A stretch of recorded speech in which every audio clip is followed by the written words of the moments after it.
He did 3 hours. I think all of us can appreciate on this show having to fill hours of content without having much to say at times. And LeBron did 3 different shows for like 3 total hours and was determined not to give anybody anything. And the fans who came there were determined to get something. They were sitting on the edge of their seat.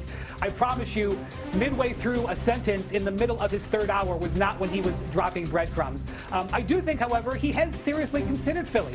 He absolutely has had conversations with Tyrese Maxey and Joel Embiid and Jaylen Brown. But he's also had conversations with players on other teams. And so that's what makes this decision so fascinating is you can make a reasonable case for Philadelphia. You can make a reasonable case for Miami. And, of course, the case for Cleveland is very strong because he's from there. I do think that LeBron has some level of temptation to go outside the norm here. In other words, it would be a layup to go to Cleveland. And if he picks Cleveland, I think he won't have to do any explaining.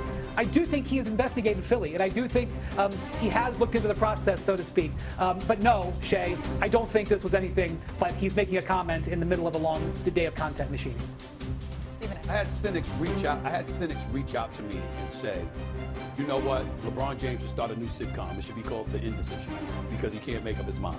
And I came to his defense because I said, I don't believe that for 1 second. I believe he knows exactly where he's going. He just wanted to wait until the World Cup was over before he tells anybody. That's all. Here's where my mindset lies. I've gone back and forth. I've vacillated back and forth because obviously he's got a home in Miami. He's got obviously a home in Akron, Ohio. But I've gone back and forth between Cleveland and Golden State for this reason. I think you go to Miami, that's about Pat Riley more so than it's about him. And even though fences have probably been mended to some degree, the bottom line is LeBron's trying to help himself, not Pat Riley. I think that when you look at Philly, that's just, the biggest appeal there is a 4th championship with a 4th different squad. And obviously nobody in NBA history has done that. So that might be something of an allure, of intrigue to him. But the reason why Cleveland and Golden State stand out in my mind is this. Literally in Golden State, he can have practice or a game and fly home for 45 minutes and fly back the next day. Literally, anytime he wants to, which means he would be near his family, which is obviously of paramount importance to him, particularly at this stage in his life. I don't think that that's a surprise to anybody. Here's the other thing, and Wendy, you can speak to this, but Doggy, you feel free to do so as well. I find it very hard to believe that LeBron would dangle Cleveland. That's not him when it comes to that area. That's home. And I think that for him to approach the final hours, minutes of his decision making, I don't think he's going to dangle Cleveland out there and then pick a Philadelphia or Miami. I think he does because Cleveland means so much to him. And because he's deified there, and he can do no wrong. He passes gas, they'll call it perfume. He can do no wrong, okay? He goes to Cleveland, he knows what that area is gonna mean to him. And this swamp, to end his career feeling joy every single day that you go to work because you're that beloved. That is LeBron James in Cleveland. And I think the only thing that justifiably usurps that is him being near home, which Golden State presents to him as an option, playing with the greatest shooter God ever created, is Steph Curry, who is still a superstar personified in this game, going to work with him every day. LeBron will be in a position where he can go from averaging 20 points a game to averaging 20 assists because you're throwing it to Steph Curry. That's how lethal that would be. And he's near home, and he can go back and forth anytime he wants to. So to me, it comes down to those two in terms of my thinking. I have no idea. This is not 2010. I have no idea what he is going to do. I haven't heard what he's going to do, but I know that he's got a membership at a golf club, a golf spot in Cleveland, in the Cleveland area. But that don't mean anything. It's some country club, but that don't mean anything. In the end, what it comes down to is that I think Cleveland means too much to him for him to dangle them out there and then choose Philly or Miami. And I think the only thing that you potentially usurps that is being near his family out west, which is where Golden State comes.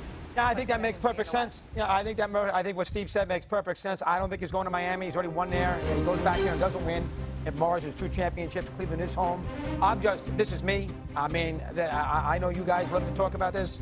I think most sports fans have had enough. Make a call.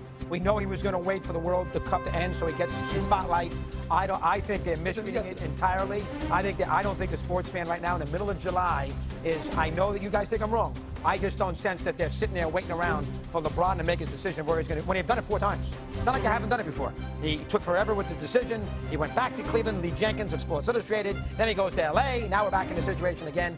To me, it's a little wearing as a sports fan. Wait, me up when it's over. Now, that's the way I feel about it. A lot of people feel differently. Hey, you know what? He's LeBron James, big star. A lot of teams. He's on Fan Addicts. He's talking to Djokovic. You know what? Maybe we can have some. You can milk it all you want.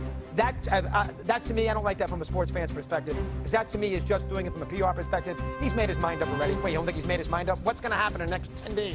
What didn't happen in the next 10 days? He hasn't made his mind up. Well, he's been doing LeBron doesn't know. Well, he's been doing stuff. He's been doing stuff from a PR perspective since 2010.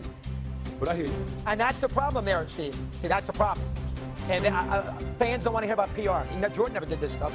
It's a different age. Well, why is it different? You just don't do it. It's just a different age. There's a lot more that comes with it. There's a lot more things that come along with it. When did he announce that he was leaving the Lakers? A month ago. A month ago. It's taken him a month to figure out where he's going to play. Well, a month ago, we didn't think teams like Philadelphia, Minnesota. I didn't know what we thought. Cleveland, maybe staying in LA, maybe the Warriors. I mean, all these different teams have kind of emerged with the Jaylen Brown trade, And the Jaylen Brown trade happened when? A month ago. But still, like, there are things to weigh here. Go ahead, Wendy. Shay, I think Miami is on the board.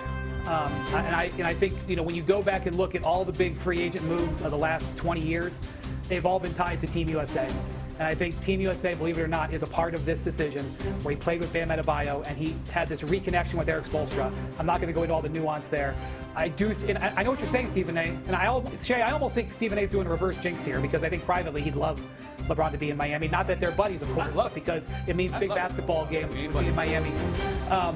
I think Miami is on the board, absolutely. I think it's for sure he's looking at that. And I think, Stephen A., you laid that out great.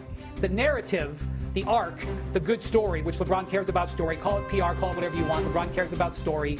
The story is in Cleveland. The family is in Golden State, and that's USA basketball too. He played with Steph Curry, USA basketball. That connection is there too. The basketball is in Miami. I think it's a fascinating basketball fit. Look, if he goes to Cleveland, he doesn't have to issue any statement. It makes sense. They have a great team. He fits in. How do you do it that way? I definitely think Miami is on the board. I would watch how that plays out. Okay.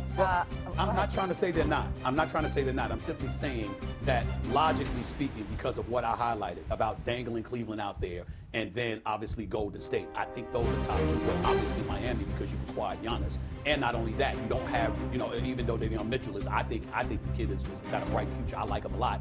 The bottom line is you hand the ball to LeBron. And at this stage and point in his career, clearly that would be of importance to him to get that. I just don't know if that usurps the love that he receives in Cleveland, what he means to that area, and obviously being near home. So I just think those two things come before Miami. But of course it's possible that Miami is on the board now that they got Giannis. There's no doubt about it. I thought by him saying trust the process means he's absolutely not going to Philadelphia. Like, he put that out there to be like, I'm going to swerve everyone that way, and I'm actually going to go the complete opposite way. That was just my take on this whole thing. All right, we got more First Take coming up your way. NFL scouts and execs may have voted Josh Allen as the #1 quarterback in the NFL in ESPN's recent poll. But does Stephen A. agree that Allen has passed Mahomes now as the NFL's best? And with the start of SEC Media Days, we turn our attention now to college football. Is this the year?